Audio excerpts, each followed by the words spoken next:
गौतम बुद्ध को तो आप सभी जानते ही होंगे। गौतम बुद्ध वही है जिन्होंने बौद्ध धर्म की शुरुआत की थी। आज के समय में बौद्ध धर्म दुनिया के सबसे पुराने और सबसे मशहूर धर्मों में से एक है, इस बात को आप भी मानते होंगे। आज बौद्ध धर्म के करोड़ों अनुयायी हैं जो इसका प्रचार प्रसार करने में लगे हुए हैं। आपको पूरी दुनिया में भगवान बुद्ध की हजारों लाखों प्रतिमाएं दिख जाएंगी जो बहुत खूबसूरत और आकर्षक होती हैं। बहुत सी प्रतिमाएं तो ऐसी हैं जिन्हें यूनेस्को वर्ल्ड हेरिटेज साइट की सूची तक में जगह मिली हुई है। गौतम बुद्ध के बारे में बात करें तो उनकी प्रतिमाएं बहुत आकर्षक होती हैं। कहीं आपको उनकी साधना करने वाली प्रतिमा मिलेगी तो कहीं ध्यान करने वाली। सभी प्रतिमाएं अपने आप में अनोखी हैं। खैर, इन सभी प्रतिमाओं में एक चीज सामान्य है और वह है गौतम बुद्ध की हर प्रतिमा में नजर आने वाले उनके घुंघराले बाल। लेकिन इसके पीछे की असली कहानी अगर हम आपको बताएंगे तो आप भी हैरान रह जाएंगे। क्या है गौतम बुद्ध के बालों का रहस्य? गौतम बुद्ध की हर प्रतिमा में जो आप घुंघराले बाल देखते हैं वह असल में बाल है ही नहीं। जी हां, अब आप सोच रहे होंगे कि फिर वह आखिर क्या है। दरअसल गौतम बुद्ध के सिर पर जो घुंघराले बालों जैसे दिखाई देते हैं वह बाल नहीं बल्कि ढेर सारे स्नेल, घोंघा है। सुनकर आपको आश्चर्य हो रहा होगा ना कि ऐसा कैसे। तो हम आपको इसके पीछे के भी रहस्य के बारे में बताने जा रहे हैं। आत्मज्ञान की प्राप्ति के लिए बौद्ध भिक्षु करवाते हैं मुंडन। बौद्ध धर्म के त्रिपिटक में से विनय पिटक ग्रंथ में बहुत से दिशा निर्देश लिखे हुए हैं।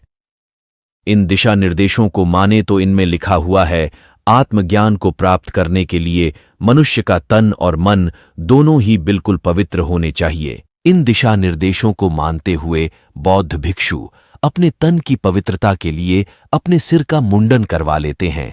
यही किया था सिद्धार्थ गौतम यानी गौतम बुद्ध ने। उन्होंने जब अपने राज्य का त्याग किया था तो उसी दौरान उन्होंने भी अपना मुंडन करवा लिया था। कैसे गौतम बुद्ध के सिर पर आए घोंघे? कहा जाता है एक बार गौतम बुद्ध ध्यान में मग्न थे। उस दौरान वह पेड़ के नीचे बैठे थे और साधना कर रहे थे। साधना करते करते वह इतने अधिक ध्यान में लीन हो गए कि उन्हें बाहर के बारे में कुछ पता नहीं रहा। बाहरी दुनिया को भुलाकर वह साधना में डूब गए। जिस समय गौतम बुद्ध साधना में लीन थे उस समय मौसम गर्मी का था और सूरज ठीक गौतम बुद्ध के सिर के ऊपर था। इस दौरान भी गौतम बुद्ध कड़ी तपस्या में लगे हुए थे। इसी बीच गौतम बुद्ध के पास से एक घोंघा निकलने लगा और उसकी नजर पड़ी साधना में लीन भगवान बुद्ध पर।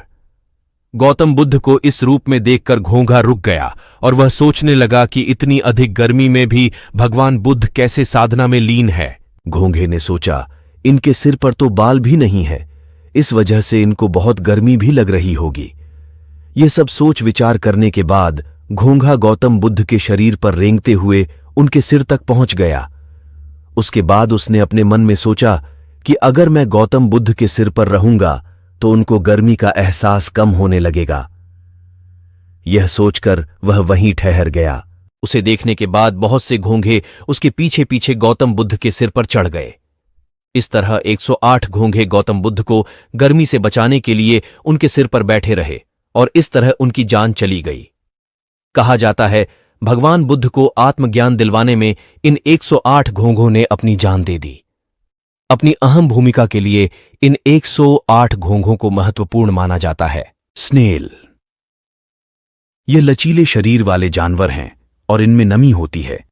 इन्हें जब भी पकड़ा जाए तो ठंडक का एहसास होता है।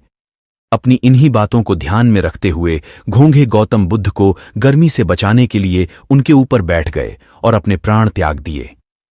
आज गौतम बुद्ध की मूर्तियों के सिर पर जो घुंघराले बाल जैसी आकृति बनाई जाती है वह असल में घोंघे हैं। एक अन्य भी है कहानी।